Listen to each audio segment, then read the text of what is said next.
भगवान जो सर्व सृष्टि के रचयिता है। तो परमात्मा के विषय में शास्त्रों में वर्णन आया है कि भगवान सर्व सृष्टि के रचयिता हैं। ये बताने का विषय नहीं, ये वाणी का विषय नहीं। वो कोई व्यक्ति नहीं है कि जिनके विषय में बता दिया जाए फला गांव में रहते हैं, उनका मकान ऐसा बना हुआ है, उनका ऐसा रंग रूप है, वो अनिवर्चनीय है।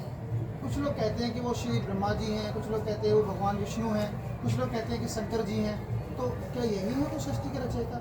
विष्णु बिरंच शंभु भगवाना उपजय जासु अंश तेनाना। महाराजा मनु जब जंगल में तपस्या करने गए तो उनसे ऋषि मुनियों ने बताया कि भगवान एक, परमात्मा एक, जिनके अंश मात्र से अनेक ब्रह्मा, अनेक विष्णु, अनेक महेश उत्पन्न होते हैं। यही गीता में भगवान कृष्ण ने जब अर्जुन को अपना स्वरूप दिखाया तो अर्जुन ने देखा कि इनके अंदर ब्रह्मा विष्णु महेश सब विराजमान है। तो ये ब्रह्मा विष्णु महेश ये अवस्थाएं हैं, ये देवता हैं, ये भगवान नहीं है, परमात्मा नहीं है। अच्छा महाराज जी, बहुत सारे साधु संत हैं यहाँ पर व्रत वगैरह की बात करते हैं, तो पवित्र गीता के हिसाब से व्रत रखना उचित है या अनुचित है? नहीं, ये जो कर रहे हैं ये अनुचित नहीं है, यही अर्जुन भी करता था। भगवान कृष्ण ने कहा अर्जुन तपस्वियों से योगी श्रेष्ठ है, ज्ञानियों से योगी श्रेष्ठ है, कर्मियों से योगी श्रेष्ठ है, तस्मात् योगी भवार्जुन।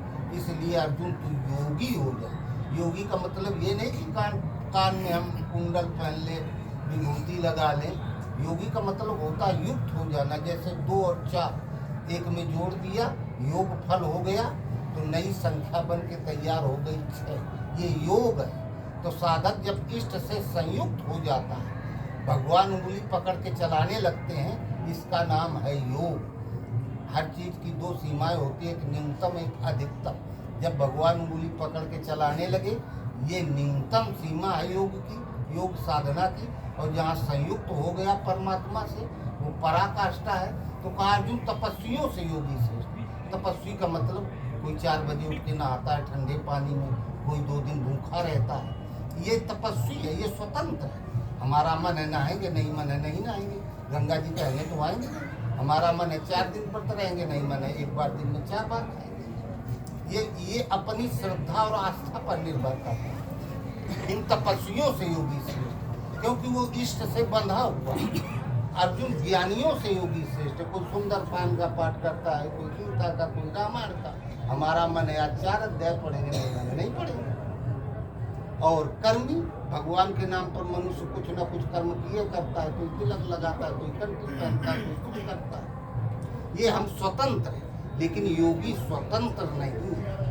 वो भगवान जैसे ये बिना गाड़ी, बिना ड्राइवर की गाड़ी है।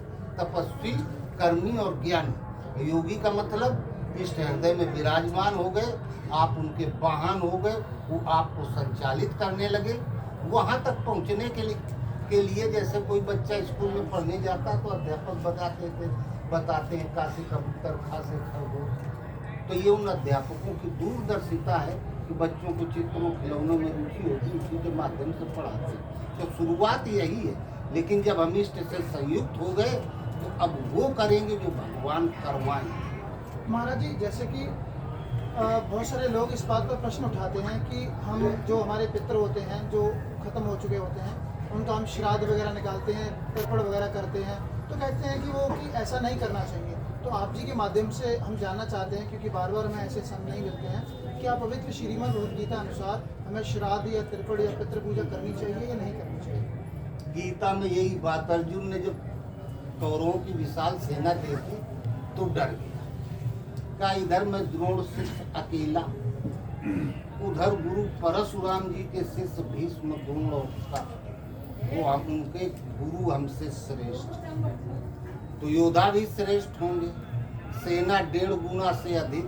हम 7 अक्षोणी, वो 11 अक्षोणी। हम ये युद्ध लड़ रहे थे हस्तिनापुर की गद्दी जीतने के लिए, अपनी हस्ती बढ़ाने के लिए। अगर हम इस युद्ध में मारे जाएंगे, बाल बच्चों की परवरिश कौन करेगा? हम लोग सब मर जाएंगे तो पिंडा पालने कौन जाएगा? पिंडोदक क्रिया लुप्त हो जाएगी।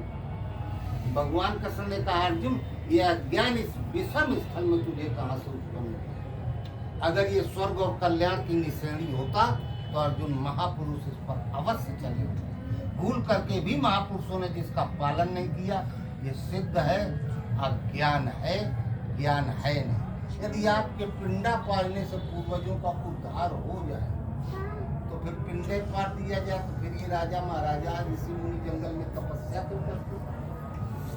तो ये बाज मथे घृत होए बल सिकता ते बल तेल बिन हरि भजन न भौतई, ये सिद्धांत अपे।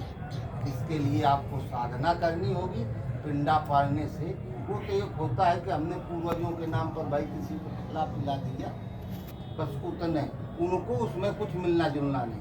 वैसे आप क्या जो करना- कर रहे हैं अपने लिए। आजकल ये एक परंपरा बनी हुई है, हमारे घर में तो होता है, हमारे यहाँ तो न्योता भी आता है, हम जाते खाने के लिए, तो श्रावण जो जो जो आते हैं ना वो महीने, श्रावण के महीने उनमें जाते हैं हम न्योता खाने के लिए। तो ये करना उचित है या अनुचित है कुछ? क्योंकि यहाँ पर जब महाकुंभ में हमारी टीम आई तो कुछ संतों ने कहा कि नहीं, ये श्राद्ध व्राद्ध नहीं करनी चाहिए, कुछ कहते नहीं बेटा करना चाहिए, ज़रूरी है।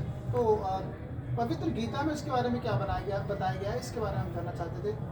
नहीं, गीता का तो हमने बता दिया, गीता में तो इसे अज्ञान बताया गया। अब आदि कवि वाल्मीकि जब राजा दशरथ मर गए तो उनकी भी 13वीं हो गई, और जब चित्रकूट में भरत के साथ पहुंचे चतुरंगिनी सेना विद्वत परिषद के सहित भरत राम जी के पास, राम जी को बताया गया पिताजी गुजर गए, क्रियाकर्म सब हो गए, लेकिन आप ज्येष्ठ पुत्र हैं, जरा एक बार आप भी कर देते।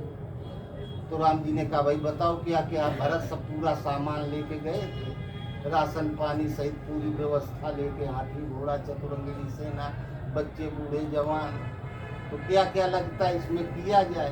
तो लिस्ट तैयार हुई।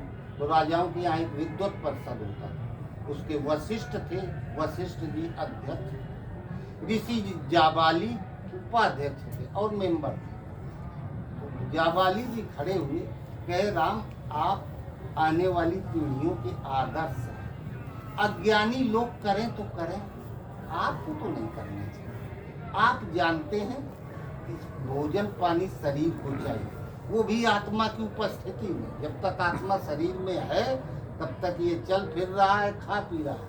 जब आत्मा ने शरीर का त्याग कर दिया तो आत्मा की तो खा नहीं सकती। तो आप ये पिंडदान किसको करवा रहे हैं? ये अज्ञान है। दूसरी बात, जब हम किसी दूसरों को खिलाते पिलाते हैं तो एक भंडारा होता है, और भंडारा प्रसाद होता है, और प्रसाद हंसी खुशी से श्रद्धा से खिलाया जाता है।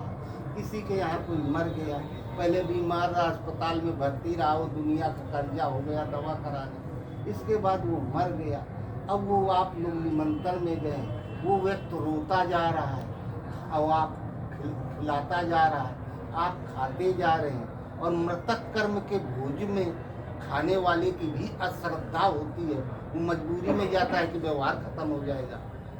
खाने वाले की अश्रद्धा, खिलाने वाले की अश्रद्धा, तो हे राम आप ये क्यों कर रहे हैं? भगवान राम ने कहा हम कहाँ कर रहे हैं, आप लोग करवा रहे हैं।